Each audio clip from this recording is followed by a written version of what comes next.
Season 3, Episode 2 of Powerbook 4 Force was wild, but my boy Tommy was doing way too much. Tommy, I need to see you dial it back. Come up with a better plan because you was making some bad moves on this episode. But before I get into my full recap, guys, I want to talk to you about two of my favorite scenes from this episode. Oh my God. And it's funny that the two scenes that I'm going to talk to you about are from two characters that I really don't like.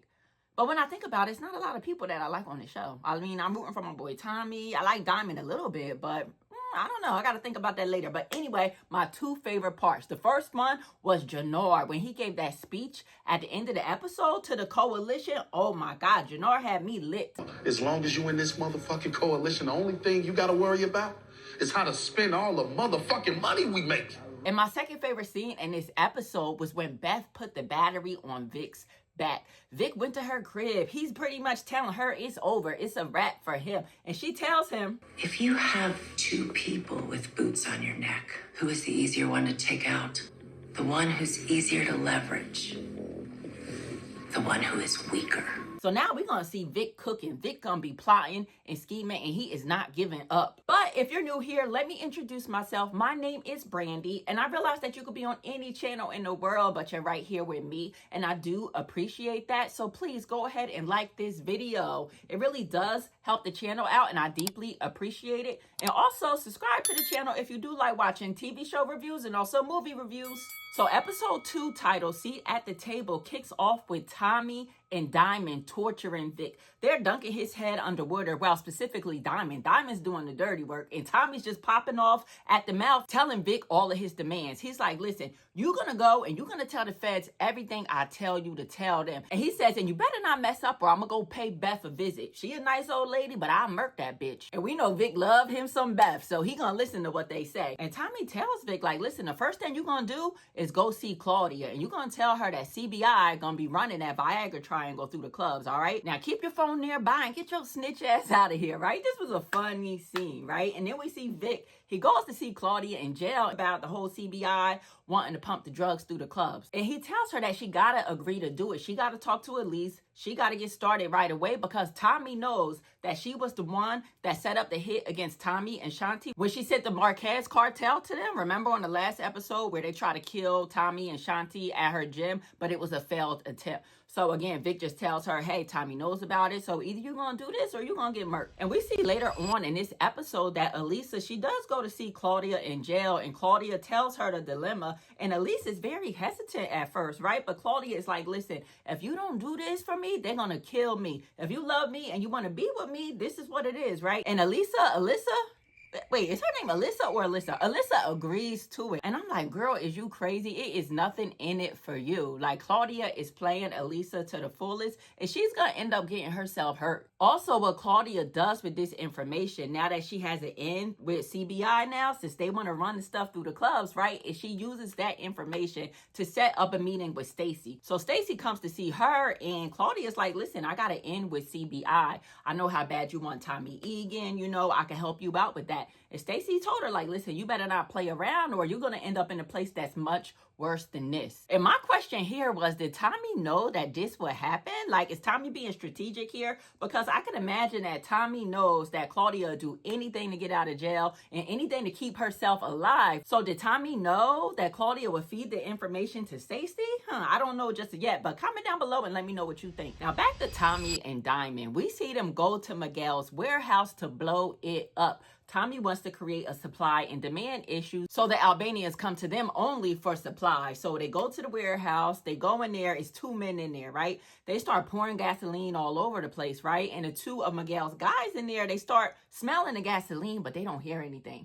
I thought that was a bit odd. Then we see them, they light the match and they run up out of there and they leave the door open. I thought that was odd too. This scene just could have been better executed in my opinion, but I love the Spanish trap music that they was playing right here. That Spanish trap music had me lit. And as Tommy and Diamond are walking to the car, first of all, Diamond is a little hesitant because Diamond was looking back at the warehouse like, what did we just do? And all throughout this episode, matter of fact, it seems like Diamond is losing a lot of his confidence. I'm like, Diamond, is you in, out, what? But anyway, as Tommy and Diamond are walking back to the car, Tommy says like, listen, All we got to do now is just wait for their Albanian's call. And sure enough, we see that Tommy and Diamond got a call later on from Peter, I believe his name was. Peter calls him up. They meet him at the bowling alley. And Peter is like, you sure I'm not going to have a problem with Miguel? And Tommy says like, yeah, we're going to have a problem with Miguel, but you don't worry about that. I'm going to handle that, right? So for right now, Tommy, Diamond, CBI, they're the suppliers for the Albanians. But I can see that quickly changing within a few episodes because we see Miguel is upset. Miguel confronts Tommy about the explosion at his warehouse. And he's like, listen, you blew up my warehouse, you know? And they're arguing, they're going back and forth. But to me, like, that love that he has for his sister is, if I was in Miguel's shoes, that's not enough for me to not put hands on Tommy. I mean, he just blew up your warehouse, got rid of all of your work, and now he has to explain that to Che. Now, let's talk D-Mac. Tommy, he pops up at Marshall's crib, and D-Mac is hiding in the closet. Tommy, obviously, he finds D-Mac, he yokes him up, and he's like, this don't look like no effing school. You're supposed to be at school. And D-Mac like, man, I'm not cutting off my dreads. I'm not cutting off my locks at all. And then Tommy just tells him like, listen, you are not ever going to be a part of CBI as long as I'm in CBI. And D-Mac is like, man, forget it, man. Y'all trying to play me, man. I don't even want to be part of CBI no more. And Tommy is like, listen, are you sure? You sure you don't want to be part of CBI no more? And D-Mac was like, man, nah, man, I'm over it. I don't want no parts of CBI no more, right? And then Tommy, he seems satisfied in that moment, and he leaves out. And Marshall looks at D-Mac like, you for real, man? And D-Mac is like, nah, I ain't for real, man. I just got to prove myself, man. I need to do a boss move to get CBI to recognize me. And then a few scenes later, we see D-Mac.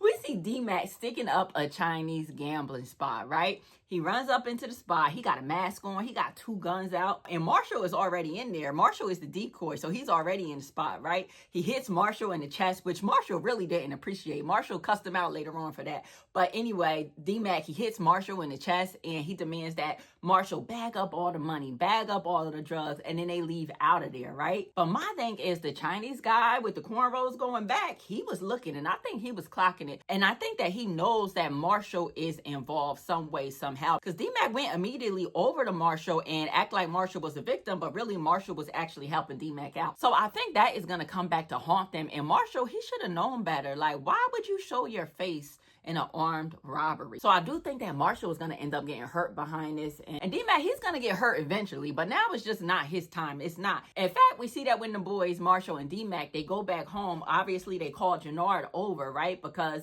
D-Mac wants to prove himself to CBI. He wants back in. So they call Jannard over. They got all the money on the table. They got the drugs too. And D-Mac is like, see, you know, this is what I'm about. This is what I could bring to CBI. And Jannard keeps it real with him. And this is the Jannard I like to see. Jannard was so focused in this episode. I'm like, okay, Jannard is turning the other cheek. But anyway, he tells D-Mac straight up, like, listen, you know, Diamond, he got other shit to worry about right now. You are not our #1 priority. We got ops after ops. You know what I mean? We at war. Like, we're not worried about, you know, bringing you into CBI at this point in time. You got to chill. You got to be patient. But Jannard does take the fentanyl, right? And we see in one of the next scenes that Jannard is so tempted to take a little hit of that fentanyl. Jannard is driving and the drugs are right next to him in a passenger seat. And you see him looking at it and he's just fighting his demons right then and there. But again, I'm so proud of him because I ain't see him take a hit of nothing. I did not. But anyway, back to D-Mac. Looks like D-Mac, he went and bought himself a brand new bike. And I like his coat he had on in this scene too. That Chicago motorbike, that was fly. But anyway, and they had a good stuntman for this scene as well. But D-Mac, he rolls up on the bike. The bike is on 12 o'clock and he pulls up on Genesis and he's like, what's up, girl? Like, it's me. And she hits him off with his government name. Like, what's up, Darnell? You know, she's giving him mad attitude at first. And he's like, listen, I had to go away for a bit. I couldn't hit you up, but now I'm back in town. What's good? You know, and he even gives her a gift. I don't really know what that gift was. Comment down below if you know. It just looks like it was a notebook with a pen, but it seemed very sentimental. He's like, listen, I want you to take this with you when you go to Spelman. You know, you're going to write a book. You're going to become a famous author one day, you know. So I do like that kind of gift because it was sentimental and he put a lot of thought into it. D-Mac is about to ride off and he's like, you want to take a ride? And she's like, yeah. And she hops on the back of the bike with him and then they're pulling more stunts on the bike. But anyway, I like that scene. That was a dope scene. scene seeing D-Mac on the bike. Tommy and Maria are taking a stroll in public. They're enjoying a pizza date and they have reinforcements with them. And if you have to go on a date with reinforcements, then maybe you shouldn't go out in public on a date. Come on, Tommy, why are you taking Maria outside like this? And it's a danger for you and her. Nonetheless, they're taking a stroll on this date in public and a drive-by shooting occurs and the target is Tommy, right? And it's the Marquez cartel, we find out, because the shooter, he has a tattoo on his trigger hand and it's the Marquez cartel tattoo, right? But he doesn't end up shooting Tommy or Maria. Thankfully, he ends up shooting Bones, though, unfortunately. And Maria asks, like, Tommy, is this my brother? Did my brother order this hit? And Tommy's like, nah, this got nothing to do with your brother. But Maria, she proceeds when they get back to Tommy's crib. Because remember that Maria is a nurse, so she helps Bones out. She fixes him right on up. And then Jannard and Diamond come through. And they're like, are you sure it was the Marquez cartel? Like, what's happening? What's going on? And Tommy orders Jannard to find out who the hitter was. He says, Jannard, you got one job. You know what I mean? Just find out who shot at us. And Jannard, we find out later in the episode that he does his job well because he did actually find out who the shooter was. And that shooter was Mateo. Now, Stacy, she's entering a meeting and her team is telling her right away that the bug in Tommy's house is dead. They are no longer surveilling Tommy. And she tells them right away just to try to find out what's going on. And also within this meeting, she gets served divorce papers. And I'm like, damn, Bobby, you can't serve her those papers after work hours. But I don't really know how that works, if you could kind of dictate what time somebody gets served. But anyway, I thought that was wrong. But she got served her divorce papers, but it's still business as usual for her. She's trying to keep a strong face. She tells the team actually to find out who got to Merkovich, because also in this meeting, they found out that Merkovich was killed by like some super strong fentanyl. I forgot what they said the name of it was, but may this drug never find me. May this drug never find you either, friends. But nonetheless, she tells the team, find out who got the Merkovich, and they just need to proceed to do their job. We also see on this episode that Stacy gets a visit again from Donna, the Democratic Party lady, right? So Donna comes to visit her and she asks Stacy specifically, like, do you have any scandals that can affect your public image for this mayoral run? And Stacy says, no, you know, my image is clean. I don't have no issues, no scandals. And Donna asked, like, what about Bobby? And she was like, no, Bobby would never. Bobby is clean as well. And she's lying straight through her teeth because we all saw her just get served the divorce papers. And divorce papers, that is public record. So I'm sure that down the line in this season, Donna will find out. But nonetheless, Donna just preps her a little bit more for the campaign and just tells her what's coming down the pipeline. And Donna is walking out of the office with her assistant, Ray, and Vic is in the waiting room, and Vic's kind of, you know, eavesdropping on the conversation because that's his job to try to get some information to give Tommy, right? So he's listening in, and he finds out that the young lady that Donna is with, her name is Ray. So as they're walking out and Stacy is coming back in, he's like, what's up with that girl? Who is she? And Stacy is like, stay focused. The last thing you need right now is to be trying to holler at some woman. But we do see later on that Vic pops up on Ray. And actually, I heard that these two are married in real life, both of these actors, right? Not sure if that's true, but I heard that they used to be on a Disney show together and that they're married in real life. Anyway, they would be a super cute couple. And anyway, Vic is very easy on the eyes nonetheless. But anyway, Vic pops up on Ray at the bar. She's there. She's having French fries and wine for dinner. She's working. She has no idea who he is. And he invites her to have dinner with him. And she says yes. She says, okay, I guess I will. You are cute enough, right? So we know right then and there that Ray is going to be Vic's new love interest, and Vic is going to be getting a lot of information out of Ray. Now, what he does with that information, we don't know yet. But anyway, back to the whole Stacy and Vic conversation in the office. Stacy is telling him that the bug in Tommy's house is dead. And Vic is telling her, like, listen, you know, Tommy really thinks that the snitch is Shanti. And Stacy is like, well, why isn't she dead yet? And Vic says, because he has bigger fish to fry. Like, Tommy has his eyes set on Ortega. Ortega ordered a hit on him, and it was an unsuccessful hit. And Tommy is still alive, but now he wants to get revenge on Ortega. And Stacy says, well, listen, I need to make sure that he can't get to Ortega right now. And we see her make a call right away to try to get Ortega moved into solitary confinement. And we see that she was successful. That's actually actually what happens. But that was actually Tommy's plan. That's exactly what Tommy sent Vic to do, is to get Ortega moved into solitary confinement right where he needed him to be. Now, with another scene with Stacey on this episode, I was trying to figure out if Stacey does have a little bit of a heart. It does seem like she does, because when her husband Bobby came to see her, he says to her, like, listen, you know, I think that you're more concerned about your career, your journey to the top, and you don't love me enough for this marriage to work. And she says, well, listen, you know, for every marriage, you got to fight for it. And he says, I swear, if you tell me that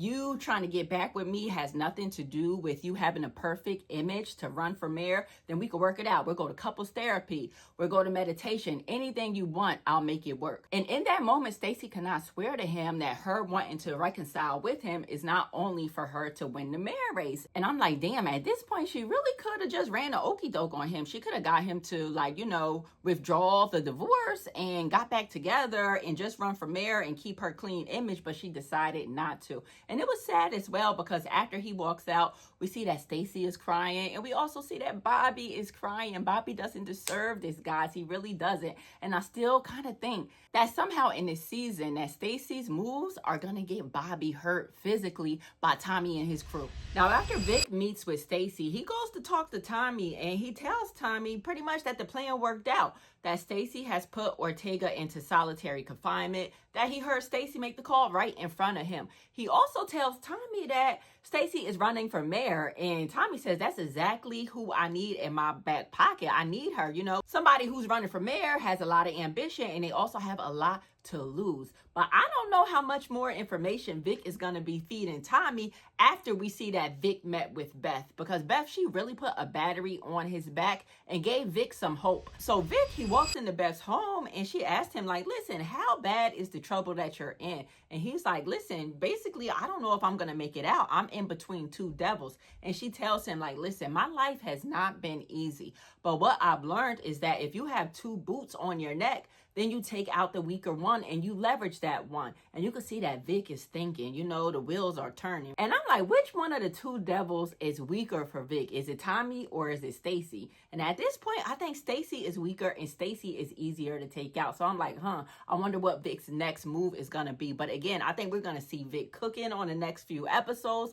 And I'm happy just to see that he's going to be fighting, because I do like seeing Vic on the screen. I know he's a snitch. He deserves to be taken out, but I just want to at least see Vic for another few episodes. Now, Elise is not that smart, y'all. She's really not. We see that she meets up with Shanti, and she's being a bit cocky. She's telling Shanti, like, listen, you know, I don't need you tonight. My mom owns the clubs. There would be no Viagra circle without me. Like, what do I need you for? And Shanti is trying to tell her, like, listen, you don't know what you're doing, right? So just call me when you F up. And sure enough, we see that Elise did F up, because later on that night at the club, we see that one of the girls was skimming money right off of the top. And one male customer told on her. He goes to Elise like, listen, you know, this girl, she charging me $250, but my homie just got charged $150. So what's the real price? Is it $250 or $150, right? But the girl is telling Elise like, listen, he is lying. You know, there's no way that I would do that. He's lying, right? So Elise actually believes the girl, and she just tells the customer to go get his money back from management. But then we see Shanti. She comes in a little bit later on when the girl is about to go home, and Shanti demands to see inside of the girl's bag. And sure enough, inside the girl's bag was a big wad of money. And Shanti took the money from her, and she proceeded to whoop her ass. I mean, Shanti was punching her in her stomach. She was slamming her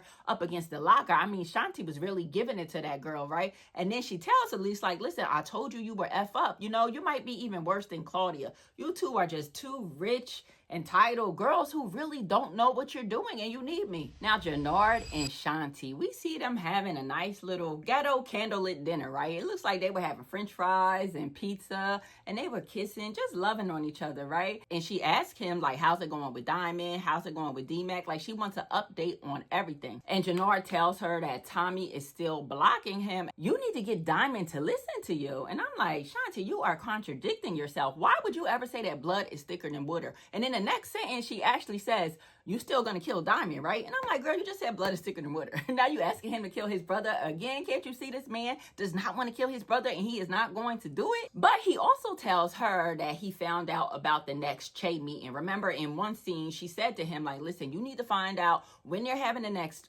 meeting with Che, because we need to be there. Because once we have Tommy and Diamond taken out, then Che needs to know that he could do operations with us. And lastly, he tells her about D-Mac, how D-Mac hit the lick and that he came up on some drugs, some fentanyl, right? And she's like, you're not back on that shit, is you? And he's like, nah, I'm not. I promise you I'm not. And she tells him right then and there, like, listen, I'm telling you, if you ever go back down that route, then it's me or the needle. So I don't know what's going to happen. Again, on this episode, Jannard seemed very focused.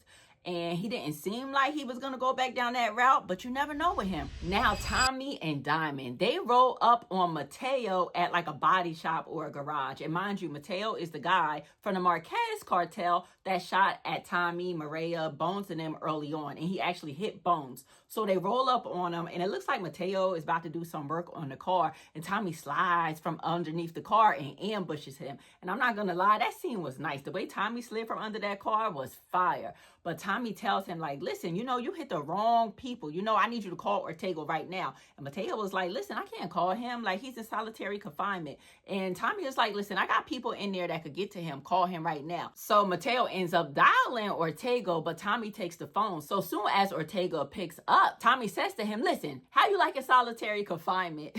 I know it's not a presidential suite or nothing, but it's the best I could do last minute. So basically, Tommy is just letting Ortega know, like, listen, you know, I got the power over you. I got you moved into solitary confinement because that's where I need you to be right now, right? So Ortega says to Tommy, like, listen, you're dead. You and the whole coalition gonna be gone if you keep effing with me, right? And right then and there, while Ortega is still on the phone to make sure that he hears it, Tommy shot Mateo dead in the head. And then we see that Tommy pulls out a saw. And mind you, Diamond is here. Forgot to mention that. Diamond is right here with Tommy, right? But Tommy, he pulls out the saw and he proceeds to decapitating Mateo. Now we see Miguel. Miguel is hiring a hitman to take out Tommy. And I am worried. Tommy is my boy, but he has so many ops against him. I would love to see a visual of how many crews are against Tommy at this point. I know for one, obviously, he has Miguel. He has the Marquez cartel. He has law enforcement. And he has a few others as well. But damn, Tommy really needs some help, which we see on the next scene as well. This next scene really proves how alone Tommy really is. We see Tommy walk up in a coalition meeting with Mateo's decapitated head in his hand. And he tells the coalition, like, listen, that hit from Marquez has been motherfucking handled. And you could tell, like, some of the members of the coalition look concerned. Like, you know, they're second guessing Tommy. A few of them look like they were, like, giving Tommy respect. But most of them seem very hesitant, right? And Tommy is trying to talk to them, and Jannard steps in, like, listen, you know, trying to talk to them because he's been working with them for 15 years, right? But Tommy, he doesn't want to let Jannard talk, right? But then Diamond steps in, like, listen, you need to let him talk. So Tommy's like, all right, then, you know, talk. So Jannard tells his crew. And again, Jannard, I really like seeing Jannard on this episode. And plus, Jannard could just act his tail off, whoever this actor is. But nonetheless, right, we see him tell his crew, like, listen, this ain't Atlanta. This ain't Detroit, and this damn sure ain't New York. And we ain't gonna let nobody just come up in here and change everything and think that they can run us, right? All you guys need to worry about is how you're going to spend all of the money that we got coming in, right? And the coalition seemed to calm down. Like, that speech from Jannard really put them at ease. And now I really got to see just a little glimpse of how Jannard was running the coalition while Diamond was away. Because it's been so many times. I mean, most of the time I'm questioning, how was Jannard just running the coalition? But now I saw some of his leadership skills shine through. But anyway, so the coalition crew, they walk out, right? And Tommy is having a conversation with Diamond and Jannard. Well, first, Jannard attempts to cuss Tommy out. Tommy not hearing it. But then Diamond steps in like, listen, Jannard is right. Like, why would you bring Mateo's head up in here? You should have just got rid of Mateo's head, got rid of the entire body. But my thought here was like, damn, Diamond, you was in on the strategy when, like, Tommy and you was discussing this. In fact, you were there when Tommy pulled the saw out and he was about to decapitate Mateo. So now all of a sudden, you don't know how to think for yourself. Now Jannard is thinking for you. I don't know. Diamond on this episode was just really flaky and really too flip-floppy for me. But anyway, Jannard and Diamond, they end up stepping off and Tommy is left there alone with Mateo's head. And again, it was just in this moment that I'm like, damn, Tommy don't have nobody. He really don't. Although in the next scene, we see him, he goes back home and Maria is laying in the bed and he's staring over her creepily while she's sleeping, right? And when she wakes up, she sees him there and she was like, I have something for you over on the counter. And it was just medication that, you know, she wants Tommy to give to Bones. So anyway, at least Tommy has Mariah in his corner. But I'm really hoping that nothing happens to Maria because I really see, you know, a pregnancy on the horizon for them. But anyway, the last scene of this episode, we see that Chavo got taken out. Unfortunately, he did, right? We see that they're all chilling outside, him and his crew, and it's a drive-by shooting, and he gets hit. You know what I'm saying? And we know that it was a hitter from the Marquez cartel because they showed a tattoo on the neck at the end. So this is not going to go well for Tommy because Chavo was already second-guessing Tommy. In fact, in that coalition meeting, he questioned Tommy like, listen, don't you know that they're going to come back for us? The Marquez cartel is just not going to let you get that off that you killed Mateo. It's not over. That's not it. I think that a lot of them in the coalition are just going to be, you know, not trusting Tommy and his strategies at this point after seeing that Chavo got taken out. But overall, this episode was super good. It was even better than the first episode of season 3, in my opinion. But comment down below, let me know if I missed anything. And also just comment down below, let me know your thoughts and opinions on this episode as well. And if you made it this far, please don't forget to like this video. And also subscribe to the channel if you do like watching TV show reviews and also movie reviews. See you next time. Peace.